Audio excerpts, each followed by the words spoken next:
Everyone, today I'm gonna show you how to create a door opener for turrets. So when you raid, or when people raid your base, for example offline raiding, they can see the turret, and when they get closer to the turret, they can shoot it with arrows or whatever. So this is a way to protect, but I also know that there are, like, just so that I don't lose you guys, what you do is you have like an door opener here, and it will stay open for a short time and then close. So when someone tries to shoot the turret, they have to wait until the door opens again. So you can set the door opening to a very short time. I know the recommended way is to use 2 chain link fences. As I know, I don't know if they plugged this possibility, but you put 2 chain link fences and bullets and arrows and stuff can't get through.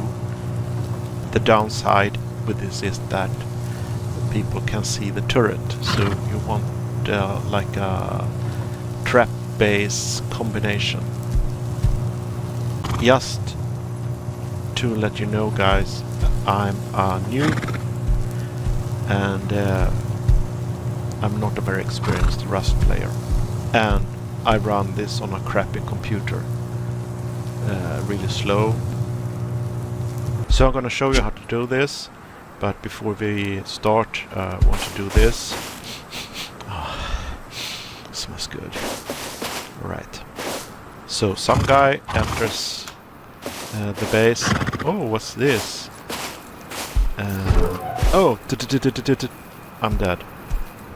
Also, they see the box here, so they want to check it out, probably.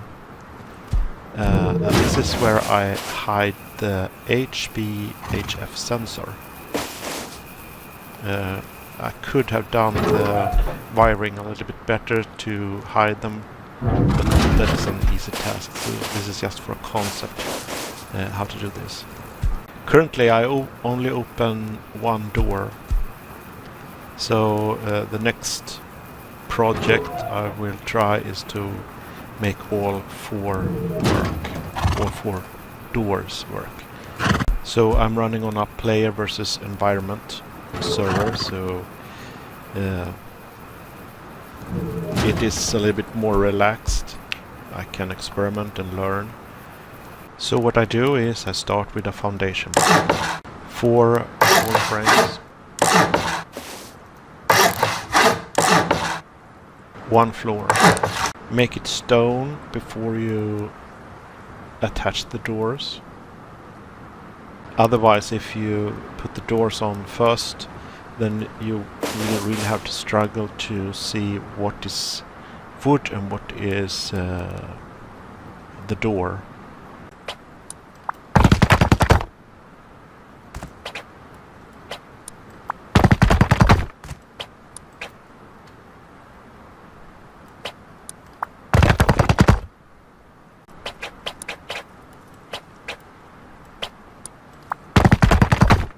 And I don't know if any one of you have problem with the right mouse button, but when I click it, it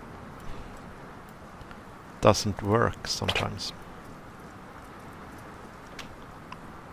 So you have to push harder and then it glitches. So I want to use a double door, and sheet metal double door is pretty sturdy. And create 4. Make sure you have enough metal fragments. Alright, so craft 4 doors. Double doors don't stack. And the last one. Want roof access. Here's a tiny issue. We want solar cells on our roof, and in order to place, for example, a timer, it needs to be on a wall, but it doesn't work on a roof. What you can do, however, is to use floor triangles like this. And you can't build here because we have the ladder or staircase. And then you simply use a low wall to place stuff. And now you can use roof triangles.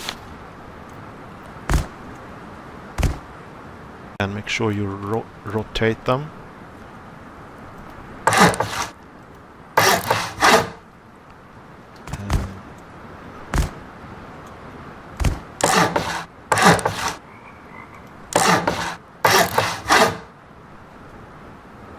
Great to stall.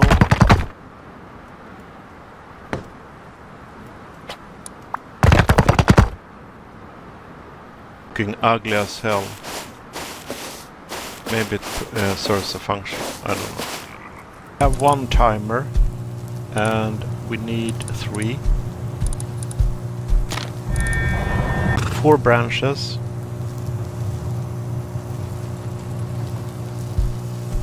And 1 battery.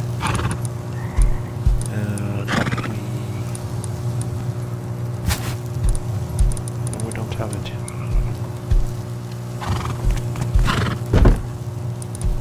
Here we have the battery, we have a solar cell,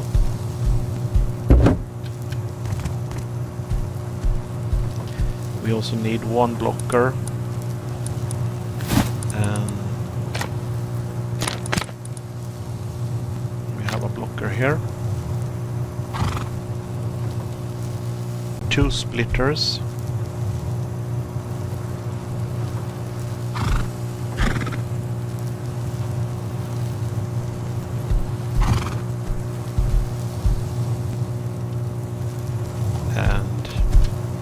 helps if you stay closer to the workbench. Then we need the ore thingy. Let's see here. Electrical. It's called an ore switch. And of course we need the HPHF sensor. And unfortunately that requires a level 2 workbench.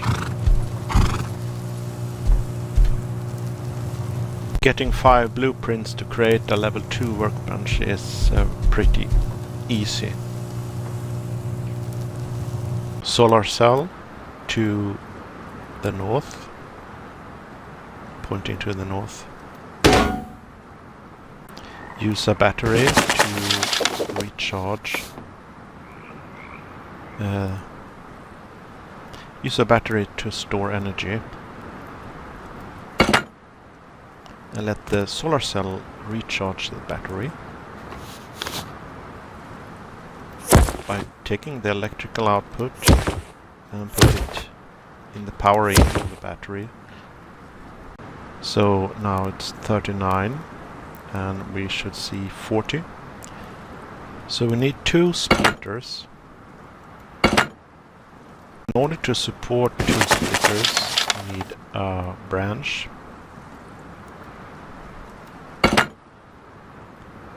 And I want to set this to 3. The power output goes to the power input on the branch. And we have power out 12 and branch out 3. So we put power out to the splitter that will do most of the work. And I choose this one. And the 1, 2, 3 will be the splitter that does the basic work. So on the main splitter we will use timers and stuff. Place the HPHF sensor here. And when we are finished, we are gonna move it to where I showed you earlier, behind the box. So the idea here is to use the HPHF sensor to detect myself, but in order to do that we need to change to include authorized players as well. And then we're going to send the output to a blocker. So the idea is to send a pulse or electric current to a timer. And when the timer is running, it will block further output. So power out to the blocker. The blocker now has electricity, and it will always use a current. It will not block as of this moment. And here we set the timer. We place the timer on the wall. By the way, can you place a timer on the roof? The answer is no. At the moment, the output on the timer, the output on the blocker, where is the dot here? The output on the blocker, I had to check the original place. I don't want to show it because it becomes too complicated. So I want to keep it simple. But the output on the blocker will go to the signal on the timer to start the timer. So now we need more power so that we can run the timer. So as you can see,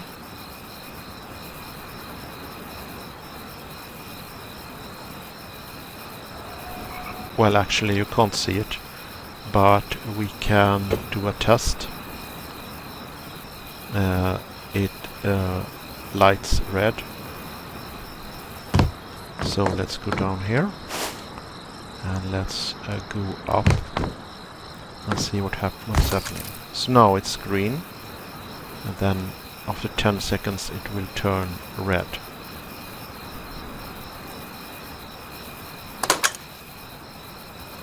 But we want this to go in a loop.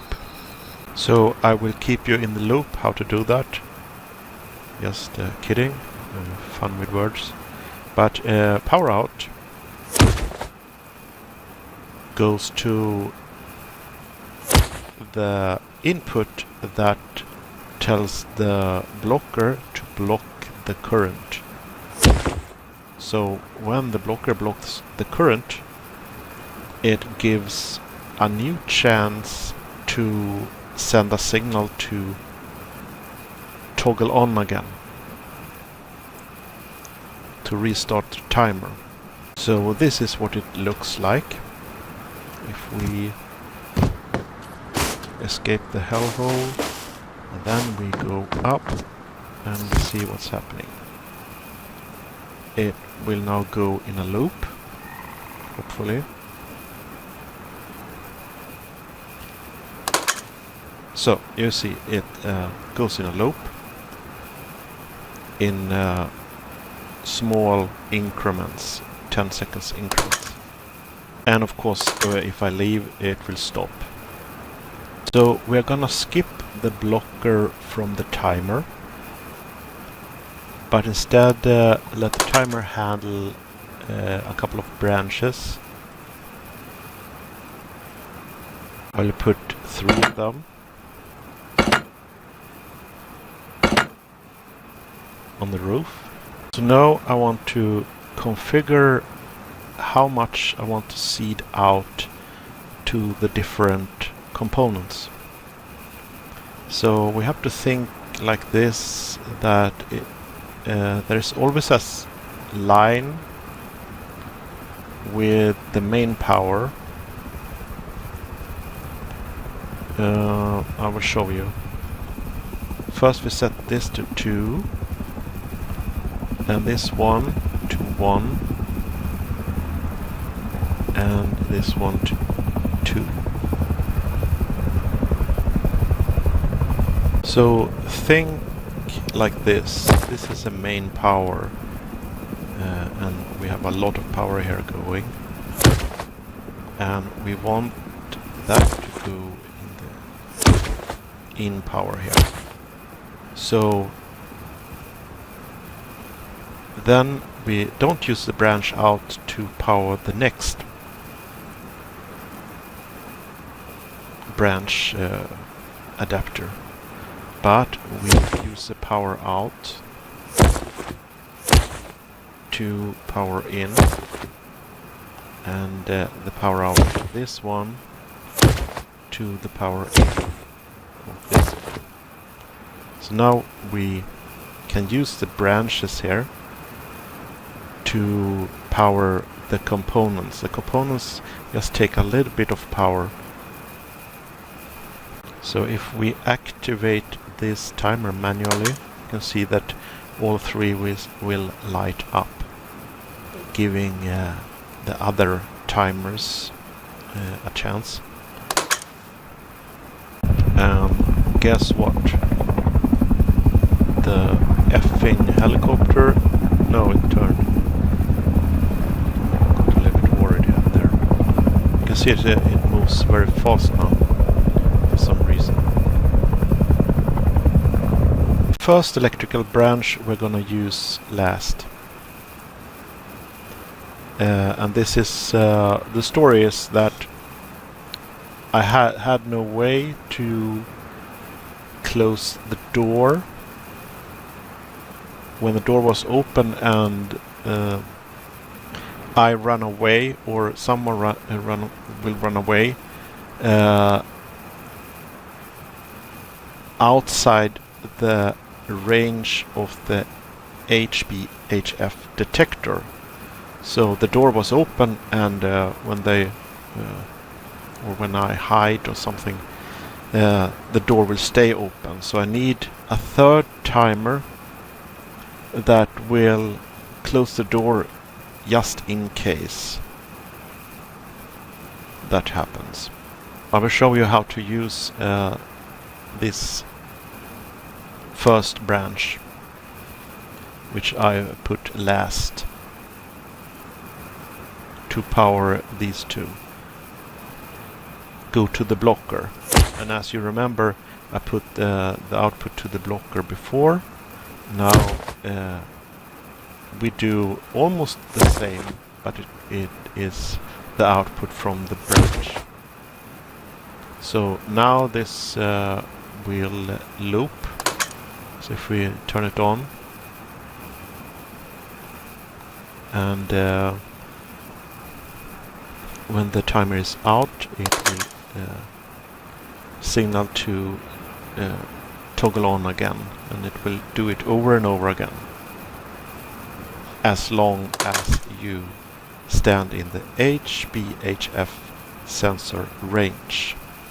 Now we have 2 branch or 1 branch out and 1 power out, and we are gonna connect these to 2 timers. Timer will be the one that controls how long the door will stay open, or how long it sends a door open signal. And I want this to be, I want this to be a very short duration. So let's take 3 seconds. So the door will be open for 3 seconds. Right, so let's connect the first timer and the second timer. This is not how it is supposed to work. I did it wrong. It should be the toggle on instead.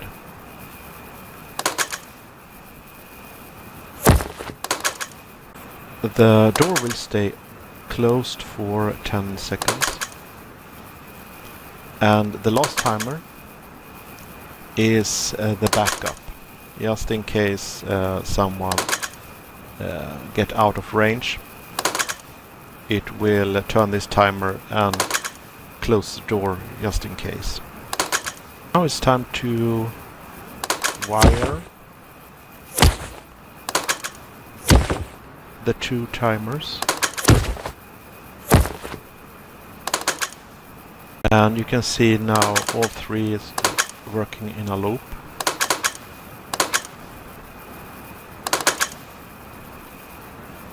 So now I want to add a door controller. There's only one place to place it. The power in should be from the electrical splitter.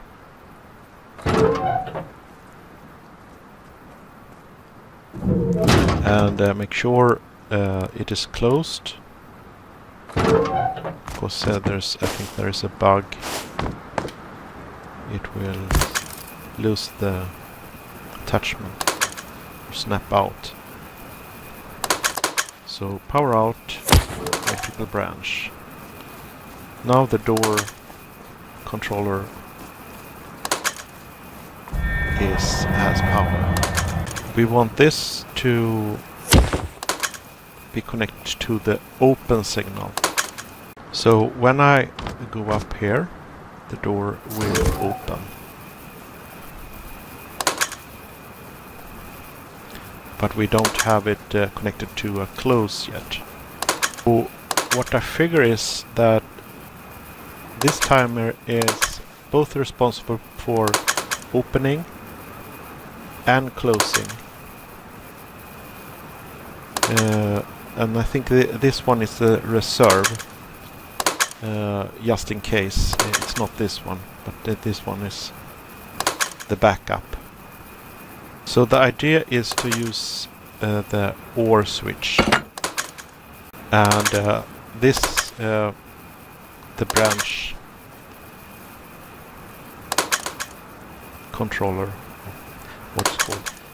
This I placed this last, and what I did was, well, if I put this in the OR switch, it will always send a close signal to the door. But I can also use this one to send a close signal.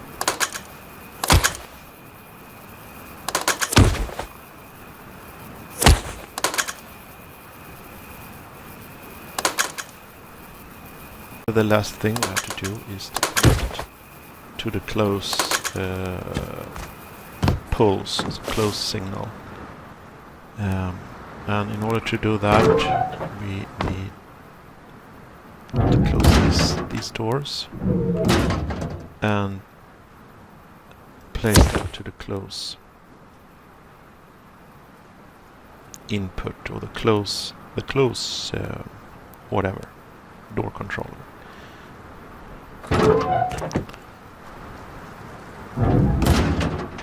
So now I'm here, and you can hear it open and closes the door.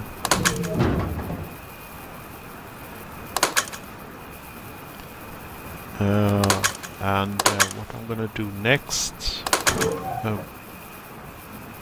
as a test, I'm not gonna record it, but I'm gonna place a turret here. I'm sure I'm gonna have a problem because the power is not enough.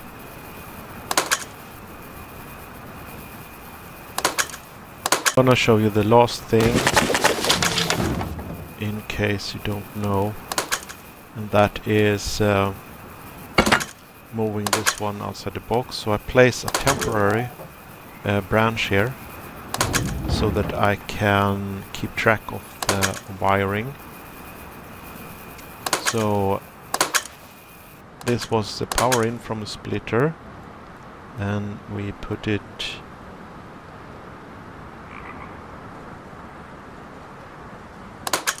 here, and then we have the power out. We put it here.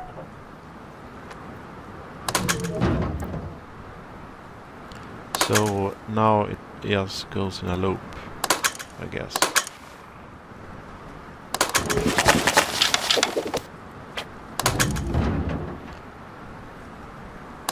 So place the HF sensor very close to the ground. And we create a box to hide the sensor. And of course the order matters, so I guess I have to pick it up. Otherwise I can't connect the wires. Power in.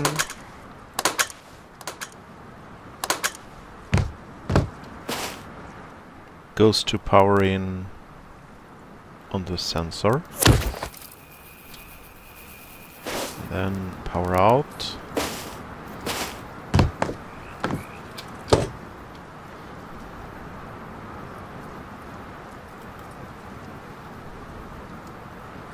Goes to the power out of the sensor. And now we can try to move away. Will it open? Yes.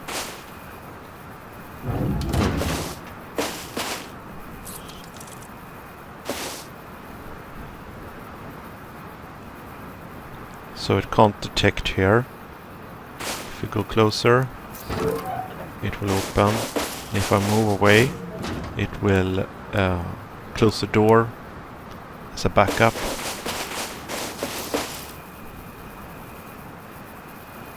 And now it will open.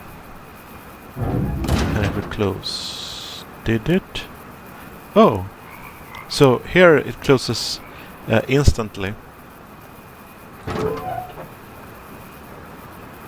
So I think I set to, what was it, 4 seconds? And if we move away,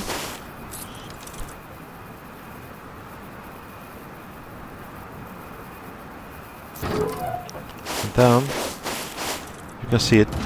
I think it's open longer. But this is how you do it, and of course we want to place a box. And make sure you take care of the lines.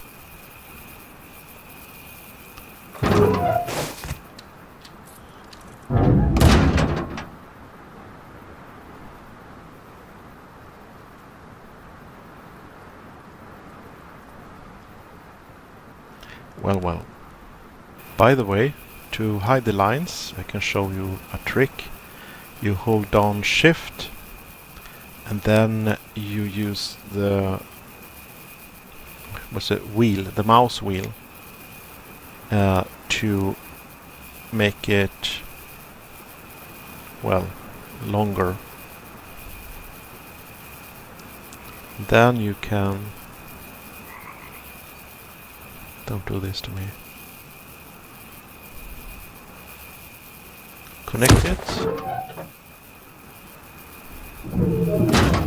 We can try the other one.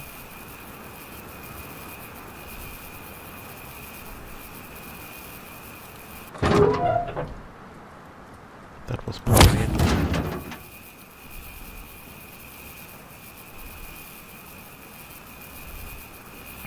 What the hell?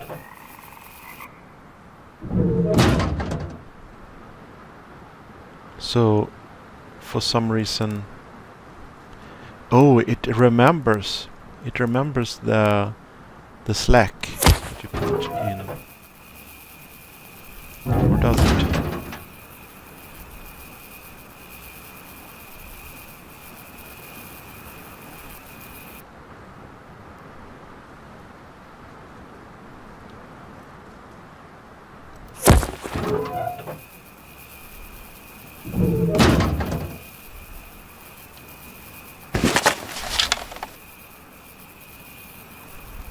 I think it does, but what is... Well, anyway.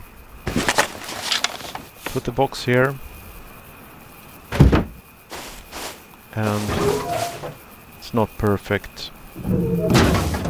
You can always do this. Then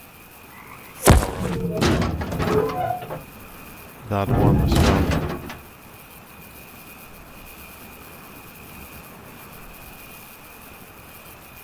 And of course I picked the wrong one.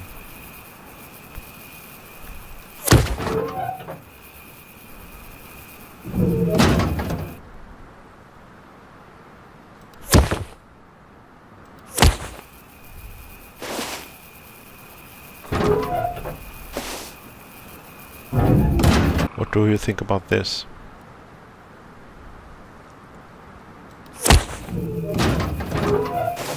Now they are pretty happy. Anyway, thanks for watching this video. I hope you like it. And now you know how to do this. So this server will be wiped in 1 or 2 days. And all my stuff will be gone. I have a huge berry farm here with a lot of water catchers. I just did an experiment. Anyway, see you guys.